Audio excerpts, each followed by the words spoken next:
Alright, ladies and gentlemen here, so we have an epic game on our hands here. It'll be a Terran versus Protoss this time. So here, spawning here on the bottom left on Outlier, be the Brown Protest from Reps Russian Fun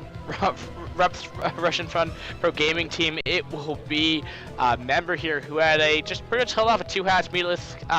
Didn't really have much trouble with it at all, and looked very dominant last game. And his opponent will be here at the 4 o'clock position as the Blue Zerg. It'll be SAS.Ace here, who just kind of opened with 2-hatch meatless here. And yeah, now for people that are unfamiliar with Outlier, as I had to refresh my memory on this map, as I, well, never cast it before, your main is pretty big. There are 2 back doors to it. There are, I cannot be for certain, but I believe these are not stacked, but I could be completely wrong. And you have mineral patches with about 40 minerals on it, so you would probably have to put a proxy hatchery here. And there is another back door here, but these are pretty strong back doors, and I would have to admit you probably have to exploit those late game. There's really no early game cheese I could really think of. There is a reverse ramp here, so most time you're going to see an FE from the opposing player anyway. That being, because you just don't want to get contained by something, and then range units coming up and having a higher hit are going to be actually hitting you more than you're going to be hitting them because of the ramp rule. And then you follow this up. Ooh, nice drone harass right there. If you go a little bit north, you will be now. Member will be smartly just pulling off another SCV right here. You even will stop for a half a second, just actually repair. But very nice micro though coming from Ace right here, just trying to stall that barrack as long as he can. He may get it. He's down to 33 HP, maybe. I'm not quite sure. And I believe, did that drone get killed? No. He's actually still harassing with it. It's actually really nice to see that kind of play right now. But anyway, moving on, they're right above this small choke point where it looks like it's going to wall off here, which I believe is a smart decision on this map. There is a small ramp to wall off, about your army behind. If you go a little bit further north, you do get another third base with the gas. I'll have you know. There is a high ground where you could potentially put siege tanks, which would be very powerful.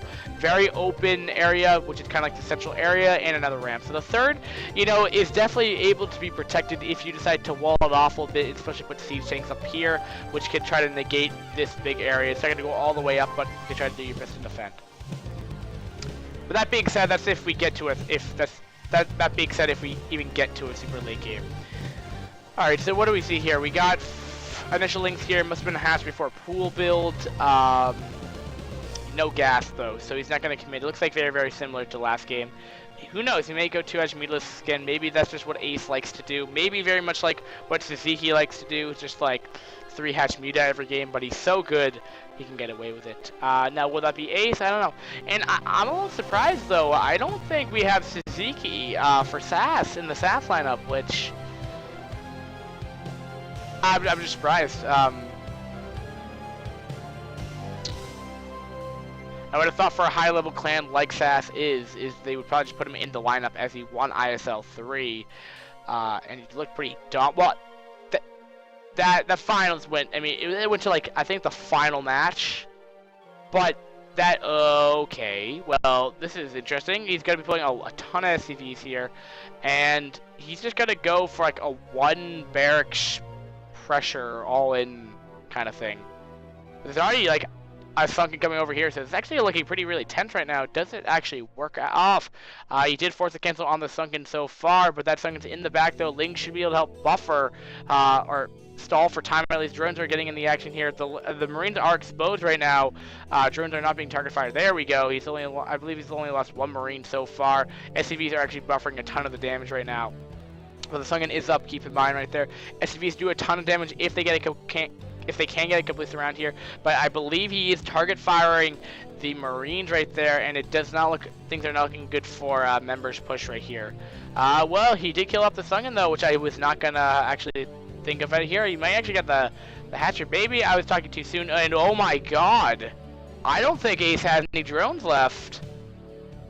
And he's setting up contain. Oh my god, yeah, he had, well, I can't tell now, but well, that's a quick game. Wow. I am honestly shocked right here.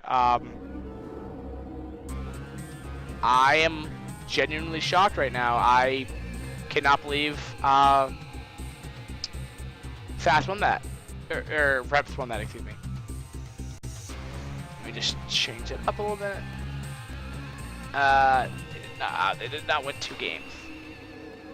And you know, I don't know. I mean, I feel like it definitely looked like that. The amount of drones that were killed in that, like, wasn't, I wouldn't have thought would have been such a big deal. Which is leading me to believe that he was just going to go 2 meatless again. And, I mean, with players of this caliber that are actually playing, I mean, they're doing a ton of practice games, so they kind of know these timings down, and they just found this timing where an all-in push really wrecks a 2 meatless. Because remember, you didn't get that early speedling, so it's kind of hard to pick off Marines here. I think the one thing Ace could have done, slowings are pretty bad anyway against Marines, but I mean, with buffered SCV support, what we could have seen though is a flank on the back, so the SCVs wouldn't be buffering the damage. But again, like, you would have to see that coming. And I don't know. I'm not sure if he saw this push coming. He must have. That's why he put the reactionary 2 Sunkens down, or 2 creep colonies. I think you need to make more lings, if anything. But I think the lings weren't done in time, or he just didn't have the minerals to supplement that. He just had a really early lair, I think. I'm honestly trying to remember exactly what happened, but generally I think he just went 2 meatless, where we saw from Ace, and we just saw a quick 2-0, no big deal. Well, it's a little sad for Ace because I like the guy's name, and I like SAS. I think I've casted them once, but then again, I've been casting Reps for quite some time. They've been pretty consistent on ICUP. But guys, thanks for watching again. So that means right now, Reps is ahead 1-0. Again, that's in the overlay for every game to double check, so do not worry. And again, just quick shout out to let's see, what's this place called? SharpEdit, sharpedit.com. Just look up SharpEdit in Google. This person is really awesome. Again, they do start. He or she, I believe it's a she, does a lot of overlay stuff for the community for StarCraft 2, but doesn't matter. They still helped out. I mean, we hired the person there, but very. It's not really that expensive to get an overlay. It's like $20 USD, so it's not super expensive if you don't have the artistic skills like I don't have. Great person over there, but they're not sponsoring us. I'm just clearly doing that as a satisfied customer.